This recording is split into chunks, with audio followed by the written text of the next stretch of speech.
दया आली आणि त्या परिसा भागवताच्या पत्नीनं आपल्या नवऱ्याला सांगून मैत्रिणीला परीस दिला. त्याग सांगतोय, त्याग त्याग, परीस दिला परीस. पण किती भीषण परिस्थिती महाराज. परिसासाठी लोखंड लागते. खापरा परीस काय करी. परीस सापडल्याच्या नंतर, लोखंडाला लावल्याच्या नंतर त्या लोखंडाचं सोनं करण्याची ताकद परीसात आहे. परीस बाकी कशाचं सोनं करीत नाही, तो फक्त लोखंडाचं करतोय. त्याला धातू पाहिजे. पण नामदेवरायच्या घरी नामदेवरायच्या पत्नीच्या मैत्रिणीनं, राजाबाईच्या मैत्रिणीनं परीस दिला, पण नामदेवरायाकडे खिळा पण नव्हता. एका कीर्तनात बोलून गेलो, आज वेगळं सांगतोय. महाराज उदात्त अंतकरणाने परिसा भागवताच्या पत्नीनं दिलेला परीस संत श्रोमणी नामदेवरायच्या पत्नीनं हातात घेतला आणि मालकीपर्यंत वाट पाहिली. जागून राहिल्या. संध्याकाळी नामदेवराय आले आणि सांगितलं, धनी. नवऱ्याला धनी म्हणणार बाई आहे की ते कधी नाही.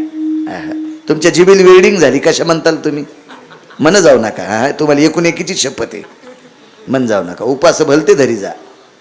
मरून जाताना उपास धरू धरू.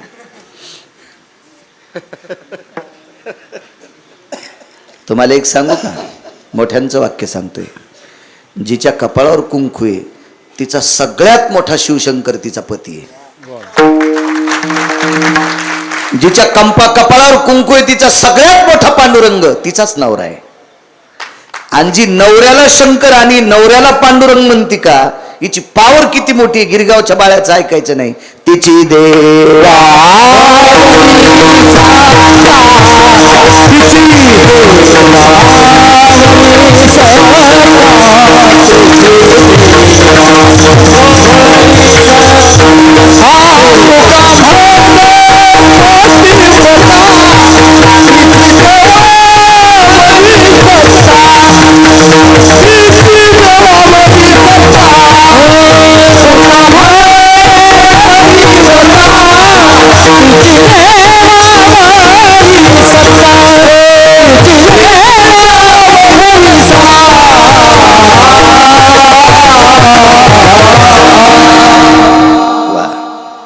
माझ्या माईनं वाक्य माझं नाही, मालकांचं वाक्य.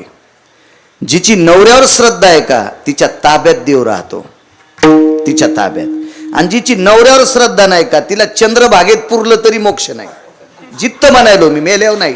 खड्डा करून जित्ती जरी पुरली तरी मोक्ष नाही. ज्याची मायबापावर श्रद्धा नाही त्या हरामखोराला काशीत पुरा, पैठणला पुरा, देहूला पुरा, पंढरपूरला पुरा, आळंदीला पुरा, कुठेही पुरा, त्याचा बुराच जात नाही. त्याच्या अंगाला आलेला तो घाण बुरा आहे का, तो बुरा जातच नाही. महाराज आई वडील ज्याचे जिवंत आहेत त्याचे पांडुरंग तेच आहेत. त्याचा विठ्ठल, त्याचा भगवान शिवजी तोच आहेत. माय बापे केवळ काशी तुका म्हणे माय बापे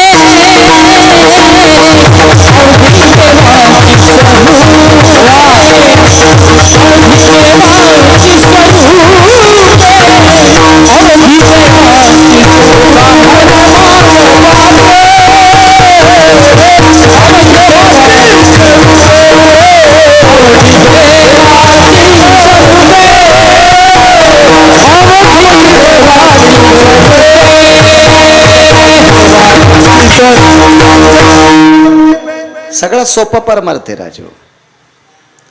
तुम्ही कोण्या हरामखोराचं ऐकून चुकीच्या अडचणीत हात घालू नका. मरताल एखाद्याशी मरताल, सोपा परमार्थ आहे.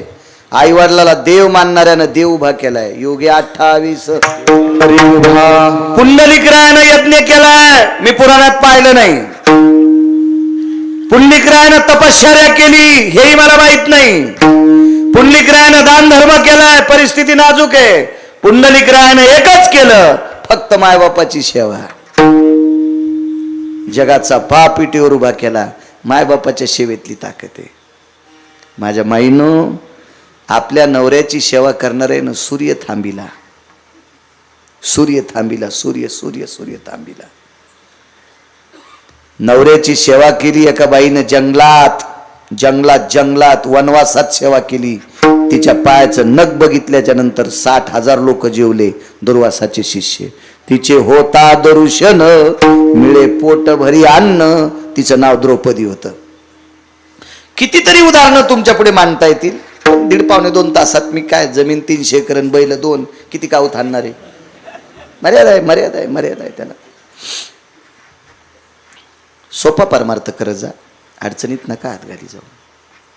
एक सांगू माझ्या माईंनो, ज्या सासू सासऱ्यानं आपल्याला दुष्काळात एक टाइम उपाशी राहून संपत्ती कमवून ठेवली का, त्या सासू सासऱ्याला टायमाला भाकरी देत जा. तुमचे लेकर म्हातारपणी तुम्हाला बंगईत झोका देतील. बंगई कळती ना, पाळणा बंगई कळती ना. ज्या सासू सासऱ्यांनी नाना प्रकारच्या खस्ता खाल्ल्या माझ्या माईनो, त्यानं थिगळाचे लुगडे घातले, फाटके धोत्र शिव घातले, पण मजा नाही मारली. म्हणून त्या सासू सासऱ्याला म्हातारपणी जीव लावा. तुमची लेकरं मोठी होतील, या देशातले हिरे म्हणून चमकतील, मोठ्या मोठ्या अधिकारावर जातील. आणि सासऱ्याची संपत्ती घेऊन तुपात बुडून खातान आणि त्याला वाऱ्यावर सोडतान. तुमचे लेकरं तुम्हाला जिवंत ट्रॅक्टर तुमच्या अंगावर घालतील. तुम्ही याला बी टाळ्याच वाजवायले.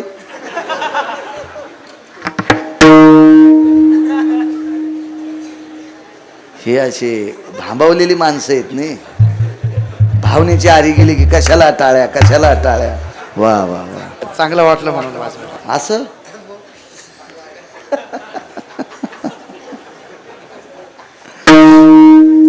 लय सोपा परमार्थ आहे माझ्या माईनो. हे बा, कीर्तन ऐकायची गरज नाही, भागवत ऐकायची गरज नाही, रामायण ऐकायची गरज नाही, ना शिवपुराण ऐकायची गरज नाही. आपल्या घरातल्या लोकांना देव माना, देव तुमच्या घरी येईल. आणि तुम्हाला वाटतं का आमचं दर्शन घेतल्यावर तुमचं भलं होतंय. जेव महाराज मायबापाला सांभाळीत नाही, त्याचं जर भागवत ऐकलं तर तुमच्या घराला इष्टू लागन. त्या हरामखोराच्या पाया पडल्यावर तुमचा संसार खालून पेट. मग पहिला महाराज तपाशी जातो मायबापाला मानी तुका. तो गायक असेल, तो मृदंगाचार्य असेल, तो कीर्तनकार असेल, तो रामायणकार असेल, तो शिवपुराणकार असेल, तो भागवतकार असेल. आपल्या आई वडिलाची इज्जत करत नसेल आणि त्याचं तुम्ही कीर्तन ऐकून किंवा त्याचं चिंतन ऐकून त्याला पाकिट देत असाल तर तुम्हाला कोट्या नरकात टाकाव हे देवाला कळणार नाही. विठाला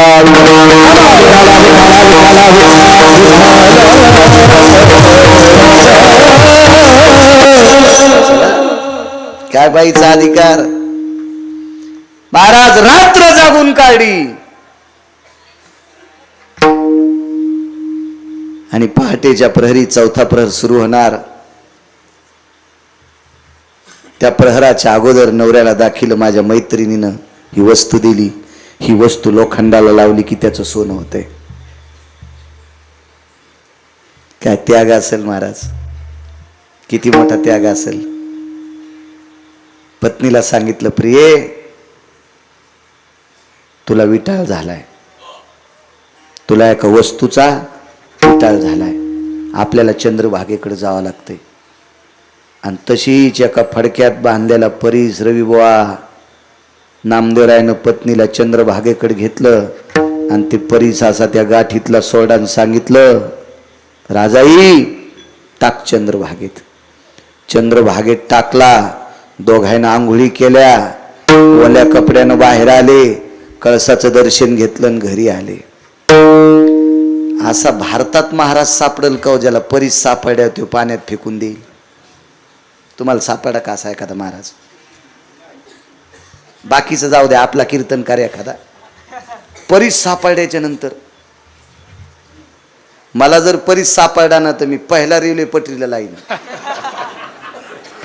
म्हणजे काश्मीर ते कन्याकुमारी आपल्या देशातली पटरी सोन्याची झाली पाहिजे. दिसल ते मंदिराचं शेड सोन्याचं, मसनवाट्याचं शेड पण सोन्याचं. म्हणजे जिथं मसनवाटा सोन्याचा झालाय तिथं ह्या काही दागिने घालायच्या नादात पडणार नाहीत. हो, नाही सापडणार आपल्याला. महाराज 4-4 दिवस पिठाचं पाणी पिऊन राहणारं कुटुंब प्राप्त झालेला परीस एका चंद्रभागेत टाकून देतात. सामान्य त्याग आहे का? म्हणून मला म्हणतात भक्ती ते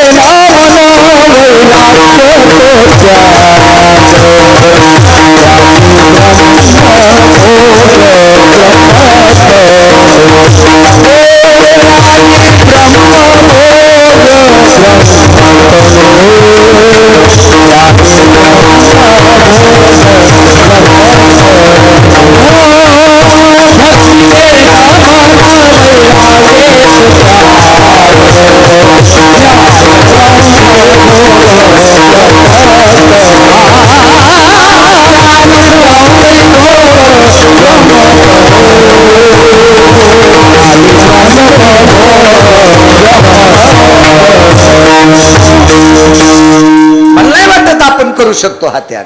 अध्यात्म ना लग्न झालेला महाराज करीन, ना ज्यानं लग्न केलं नाही तेव्हाही करीत नाही. ऐसा कोणी दावा हे जया नावडे, कन्या पुत्र घोडे दाराधन, नाही त्या सुटली द्रव्य लोभ माया, भस्मदंड छाया तरुवराची. रे ऐसा कोणी दावा हे जया नावडे. हे आवडत नाही, माणूसच नाही, भेटत नाही म्हणून येडेवाणी करते. हा भाग सोडून द्या. आवडत नाही कसं सापडेल. ती फक्त ज्ञानोबर आहे, ती फक्त तुकोबर आहे. सोने रुपया मोती के समान, माणिक पाषाण जैसे. त्याग या लोकांचा. विठोबा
गौडानी ग्रामस्थ. कीर्तन संपले नाही अजून. बसा बसा, संपले नाही अजून. शिस्त मोडू नका ना. महाराज पंढरपूरवरून आले. तुमच्यासाठी बाबा एवढ्या दूरवरून आलेत आणि तुम्ही शिस्त मोडतायत. हे बाहेर गावून खूप लोक आलेत. विनंती आहे, बसा खाली. कीर्तनाचा गौडाने या छोटे खाणी एका नदीच्या तीरावर वसलेलं छोटस गवळाने नावाचं गाव. आणि या गावातील श्रीराम गणेश मंडळांनी, या तरुण मंडळीने मोठ्या श्रद्धेने हा उत्सव केला. श्रीराम गणेश मंडळातल्या तरुणांना गुरुजी विनंती करेल, राजो डीजे वाजू नका रे, नका वाजू नका. ऐका रे वेड्या बाळाचं, मी काय फारसा शिकलेला नाही, पदवीधर पण नाही, माझं शालेय शिक्षण 7वी आहे, तरी पण ऐका गिरगावच्या बाळाचं. अरे समाजाने विश्वास टाकून आपल्याला पैसे दिलेत रे उत्सव साजरे करण्यासाठी. काबार कष्ट करणारी माणसं आहेत, काळ्या मातीची नाळ असलेली लोक आहात तुम्ही सगळी. चेहरे पाहिल्यावर कळतंय तुमच्यात आमदार खासदार कोणीच नाही, तुम्ही साधी माणसं आहात. काळ्या मातीची रक्ताचा घाम करून मातीत टाकणारी माणसं आहात. आणि काळ्या मातीमध्ये रक्ताचा घाम करून मातीत टाकणाऱ्या माणसांनी आपल्याला उत्सवाकरता पैसे दिले. हे पैसे चुकीच्या मार्गाने जर खर्चवले तर याचं पाप आपल्याला यमाच्या दरबारात फेडावं लागेल. हा विचारण्यासाठी आपल्याकडे यम येईल. आपण काय निर्णय काय जॉब देणार आहेत त्यांना. टाळ मृदंगाच्या गजरातात गणपती बाप्पाला निरोप द्या. फार काही झालं तर ढोल ताशा असावा, ढोल असावा, लेझिम पथक असावा. आपल्या सांस्कृतिक कार्यक्रमामध्ये अशा उत्सवात गणेश बाप्पाला निरोप द्या.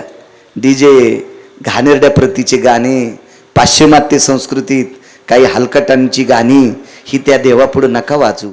माझ्या गणपती बाप्पांचा आदर्श घ्या. त्याचे कान फार मोठे आहेत, त्याचे फार कान मोठे आहेत. गणपती बाप्पा इतके कोण्यात देवाचे कान मोठे नाहीत आणि गणपती बाप्पा इतके कोण्यात देवाचे डोळे बारीक नाहीत. गणेशाचे डोळे बारीक आहेत म्हणजे तो सूक्ष्म पाहतो आणि त्याचे कान मोठे आहेत, ते हरामखोराचं सगळं ऐकतो. हा, त्याच्या मोठ्या कानात आपली चूक जाता कामा नये इतकं गोड वागा आणि त्याच्या डोळ्यानं आपली चूक सापडू नये इतकं बिनचूक वागा.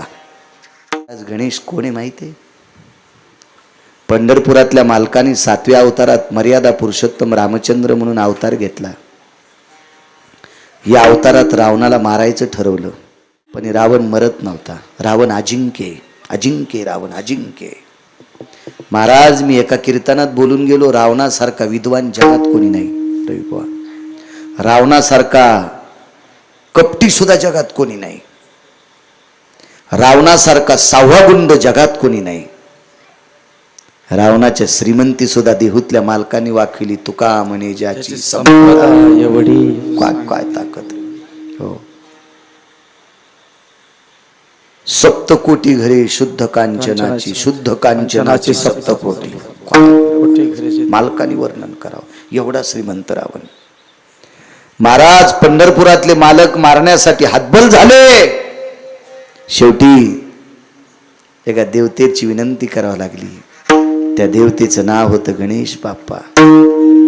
अगोदर भगवान गणेशांच्या बाबांची स्थापना केली. त्या देवतेचं नाव आहे रामेश्वर. रामेश्वराची स्थापना केली. भगवान रामेश्वरांची, विश्वनाथाची, माझ्या शिवजींची स्थापना केली. या स्थापनेचे मंत्र म्हणण्यासाठी पुरोहित म्हणून रावण आमंत्रित केलता. हे कीर्तन आहे का युट्यूबवर सापडेल तुम्हाला. हे गरजा महाराष्ट्र चॅनल आहे अजयचं, त्याच्यावर तुम्हाला ऐकायला मिळतील कीर्तन.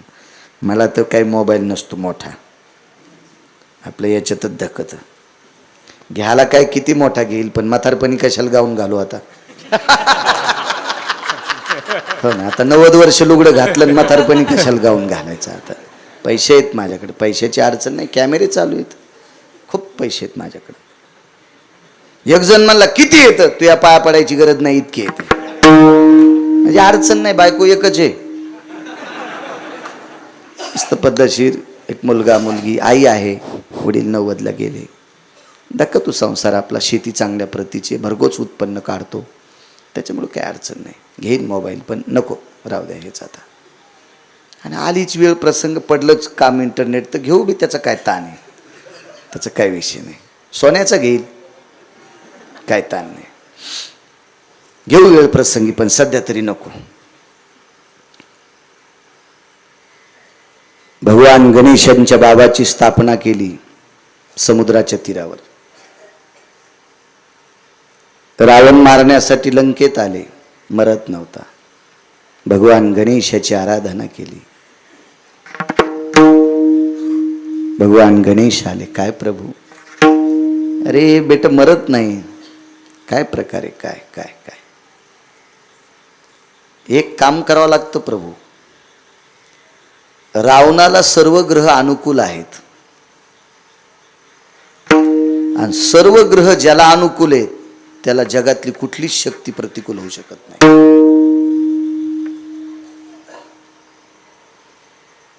जुना काळ सांगतोय, जुना काळ. आताही ग्रह शांती करण्यासाठी लोक सांगतात ना, मंगळ शांती. हो, बृहस्पती म्हणजे गुरु शांती, नाना प्रकारच्या शांती असतात. ज्यानं सांगितली त्याच्या घरात कायमची अशांती.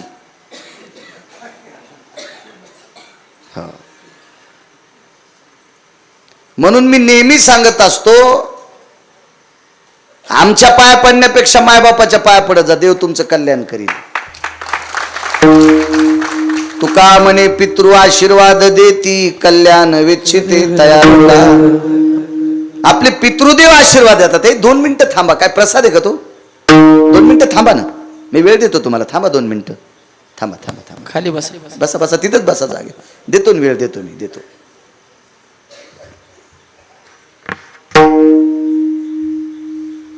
सर्व रावणाला ग्रह अनुकूल आहेत. का? रावण चुकतो तरी ग्रह कसे मदत करतात? ग्रह त्यानं पालथे टाकले होते. भगवान मर्यादा पुरुषोत्तम रामचंद्रांनी भगवान गणेशाला विचारलं, गणेशजी काय प्रकार आहेत? तुम्ही बुद्धिदाता आहात, तुम्ही विघ्नाचे हार आहात, आमच्यावर किती मोठं विघ्न आहे. माझी पत्नी हरण केली, तुमच्या आईला तुम्ही रावणाच्या तडाख्यातून सोडवलंय, काय तुमचा बुद्धिवाद आहे? महाराज गणेश मातृभक्त आहेत. तुम्हाला माहिती असावा, माझे भगवान शिवजी एवढे परोपकारी आहेत. एका जनार्दनी वैष्णव आणि शिरोमणी महादेव वारकरी संप्रदायाची स्थापना शिवजींनीच केली. अत्यंत दयाळू आहेत. महाराज रावणाला एके दिवशी आत्मलिंग देऊन टाकलं. काय पुरुषार्थ गणेशाचा! माझ्या भगवान गणेशानं ते आत्मलिंग सोडून घेतलं. लघुशंकेचा प्रकार आहे का चरित्रात? मग लक्षात येईल तुमच्या. ते आत्मलिंगही सोडून घेतलं. महाराज आईसाहेबाला सोडवलं एके दिवशी. काय पुरुषार्थ! किती मोठा पुरुषार्थ! भगवान मर्यादा पुरुषोत्तम रामचंद्राने विचारलं, आम्हालाही बुद्धी द्या ना, काय करावं? काही नाही प्रभू, एकच काम करावं लागतंय. राजा रावणाच्या सिंहासनाच्या पायरीला प्रत्येक ग्रह पालथाय आणि रावण ग्रहाच्या पाठीवर पाय देऊन सिंहासनावर जातो. म्हणून सर्व ग्रह काहीच करत नाहीत, अनुकूल आहेत. एकही ग्रह प्रतिकूल नाही. रावण तुम्हाला मरणं शक्य नाही. रावण मारणं जर तुम्हाला असेल तर ग्रह सोयीशे करा. भगवान मर्यादा पुरुषोत्तम रामचंद्रांनी सांगितलं, विघ्नहर गणेश बाप्पा, रावणाचे ते पायऱ्या सोयीशा करायची ताकद कोणात आहे? तितका आमच्याकडं पार नाही, कुदळ नाही, टिकाव नाही, जेसीबीचं खोरं मोठं नाही, तुमच्या सोंडी इतकं काहीच मोठं नाही.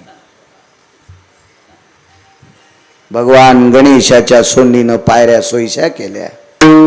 रावणाला सांगितलं, लंकेश, हे ग्रह पालथे नसते. पुरुषार्थी माणसानं पाठीत लाथ आणू नये. हिम्मत असेल तर छातीत बुकी हाणावा. फुगिला न रावण्या. कोणी फुगिला? भगवान गणेशानं. पुरुषार्थी माणसानं पाठीत वार करू नये, छातीत करावा. तुम्ही पुरुषार्थी आहात. सर्व देवता 33 कोटी देवता तुम्ही बंदिष्ट टाकल्या आणि तुम्ही ग्रहाच्या पाठीवर पाय देतात. हिम्मतवान आहेत तुम्ही, छातीवर पाय द्या. रावण म्हणला, ते बी खरेचे गणेश बाबा, करा सोयीशे. शनिदेव खालून म्हणले, बाप्पा मला फक्त सोयीचं करा, 5 मिनिटात याचं सगळं चुंगाडवा फुकून देतो. आणि भगवान गणेशाने 9 ग्रहापैकी 1 नंबरचे ग्रह सोयीशे केले. त्या ग्रहाचं नाव आहे शनिदेव. नीलांजनम समाभासम रविपुत्र यमाग्रजम छाया मार्तंड संभूतम तन्नमामि शनीश्वरम. शनिदेव सोयीशे. बृहस्पती महाराज सोयीशे, मंगळ महाराज सोयीशे, राहू केतू सोयीशे. सगळे सोयीशे झाले आणि रावणाची उलटी मोजणी सुरू झाली. लक्षात घ्या, विश्वाच्या बापाला 6व्या क्रमांकाचा गुंड मारायचा होता. 6व्या क्रमांकाचा गुंड. त्या गुंडाला मारण्यासाठी देव यशस्वी झाले. याची एकमेव ताकद आहे भगवान गणेश. मग लक्षात घ्या, 6व्या क्रमांकाच्या गुंडाला मारण्यासाठी गणपती बाप्पाची मदत लागती. तर गणपतीच्या मागपते खेळणाऱ्याला कोण मारीन याचा विचार करा ना तुम्ही. गणपतीच्या पुढं चुकीचे गाणे लावणाऱ्याला, अरे लक्षात ठेवा, लक्षात ठेवा, गणेश मंडळातल्या सदस्यांनो लक्षात ठेवा, बाकीच्या धर्माची लोक हसतील असं अनुकरण करू नका. एखादा मुस्लिम बांधव जर चुकीचं गाणं आपल्या गणेश मंडळाच्या माईकवर ऐकत असेल, स्पीकरवर ऐकत असेल, तर तो मनातली म्हणत असेल, ही हिंदूची लोक भ्रष्ट झाली, ही हिंदूची लोक नालायक झाली, ही बुजदिल झाली, यांच्या पवित्र देवतेच्या पुढे चुकीची गाणी वाजवायला लागलीत. नका वाजू, तुम्ही अभंग वाजवा. हरिपाठ एखादा चांगल्या स्वरेल व्यक्तीनं गालेला हरिपाठ करा, गाथा पहा, ज्ञानेश्वरीच्या वया पहा, तिथे गाथ्यातले अभंग वाचा. फार काही झालं तर थोडेसे भावगीत पहा. राजे हो, तुमच्या एक लक्षात असू द्या जीनच्या पॅन्टीवाल्यांनो, एकेकाळी आपल्या महाराष्ट्रात दुष्काळ आला आणि त्या दुष्काळात मिलू खाण्यासाठी आले, बरबरा खात होते. आणि ज्या देशात जे गहू जनावरांना खाऊ घालतात ते गहू आपल्याला पाठिले. त्या गव्हाची पोळी केल्याच्या नंतर या स्टेज इतकी लाल होत होती.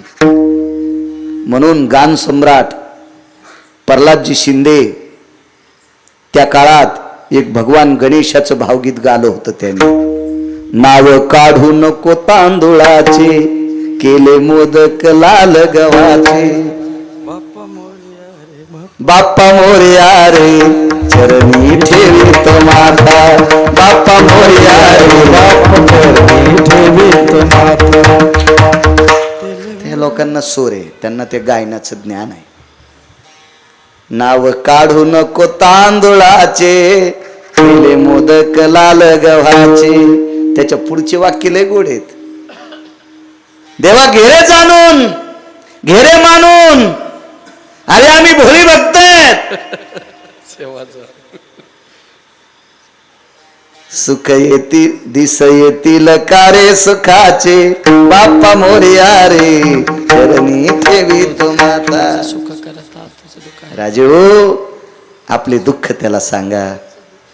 आमच्याकडे वेळेला पाऊस पाड देवा, त्या पावसानं आमचं कसल्याही प्रकारचं नुकसान होऊ नये असा पाऊस पाड रे देवा. अशा मागण्या त्याला घाला, विद्वत्तेची मागणी त्याला घाला. महाराज विद्येची देवता आहे, रिद्धी आणि सिद्धी हे त्याच्या सानिध्यातल्या येतात. आणि ह्या ज्याला प्राप्त झाल्या मग सरस्वती तिथे येतच असते पुस्तक घेऊन. मग या सरस्वतीची कृपा पात्र आपल्याला होण्यासाठी गणेशाची उपासना अत्यंत गरजेची आहे. ती सात्विक व्हावा, ती गोड व्हावा, याच्याकरता तसं अनुकरण करा. महाराज भगवान मर्यादा पुरुषोत्तम रामचंद्राला जय गणेशाच्या कृपेनं झाला. ताकद आहे महाराज. महाराज देव ज्याच्यानं कृपा पात्र ठरतात असा तो गणेश आहे. तुमच्या माझ्यासारख्या सामान्यावर का तो भक्ती प्रेम करणार नाही, पण त्याला आवडेल अशी भक्ती करा. श्रीराम गणेश मंडळाला विनंती करतो, तुम्ही निश्चित माझ्यासारख्या वेड्या बाळ्याचे शब्द मान्य करताल अशी मला खात्री आहे, अशी अपेक्षा बाळगतो. आपल्या संस्कृतीला, आपल्या ज्ञानोबाराय तुकोबारायला, आपल्या बुजुर्गांना, आपल्या सनातन संस्कृतीला मानेल असा उत्सव करा ही तुम्हाला विनंती करतो. मला असं वाटतं पुढच्या वर्षी श्रीराम गणेश मंडळाच्या वतीनं श्रीमद भागवत कथा होणार आहे. वा, अतिउत्तम आहे. ऐका श्रीमद भागवत कथा. महाराज श्रीमद भागवतामध्ये माता यशोदेने भगवान गणेशाचं वृत्त केलं.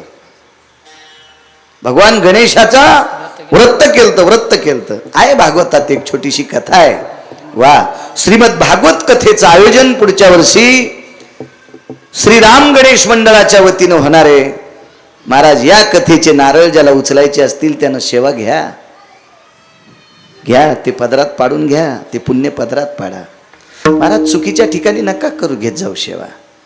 सात्विक ठिकाणी, सनातन संस्कृती जिथं वर्णी लागते, जिथं ज्ञानोबाराय तुकोबाराला मान्यता आहे, अशा ठिकाणी आपली वर्णी लावी जा, आपला अर्थ तिथं खर्ची जा ही तुम्हाला विनंती करतो. मोठ्या श्रद्धेनं पुढच्या वर्षी श्रीमद भागवताचा उत्सव श्रीराम गणेश मंडळ करतील हे तुम्ही निश्चित करा. आणि ते हे अनुकरण तुम्ही करताल हीची मला मी खात्री बाळगतो आणि माझ्या वाणीला विराम देतो. ज्ञानेश्वर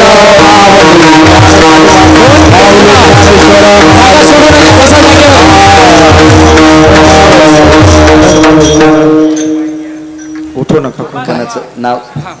एकच मिनिट सूचना ऐका.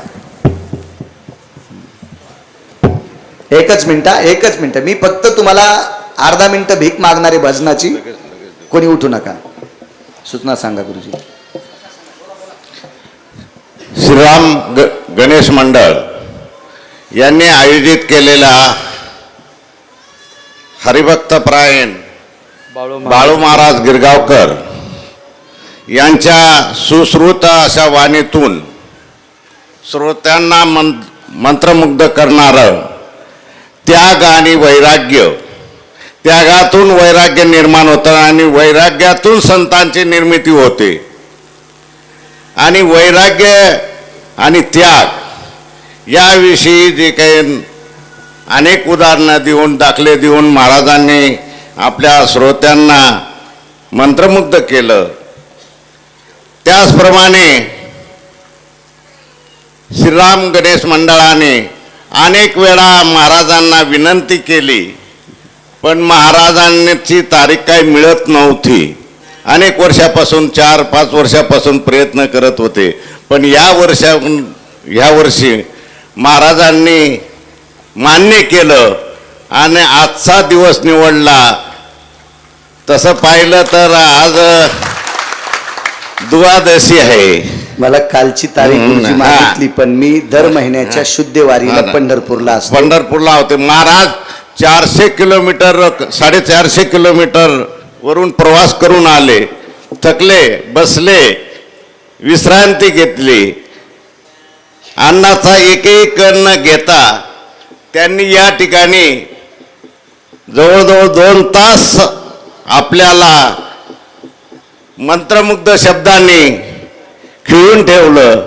महाराज अशाच प्रकारचं आमच्या गावाला, एक छोट्याशा गावाला जर असे महाराज उपलब्ध होत असतील तर आमचं गावाचं भाग्य समजलं जातं. महाराज आम्ही अनेक कार्यक्रम घेतले. या वर्षी तर आमच्या अनेक रूपी महाराजांचं, त्याचप्रमाणे शिवपुराण गजानन महाराजांचं, आज तुमचं कीर्तन ऐकून आमच्या लोकांना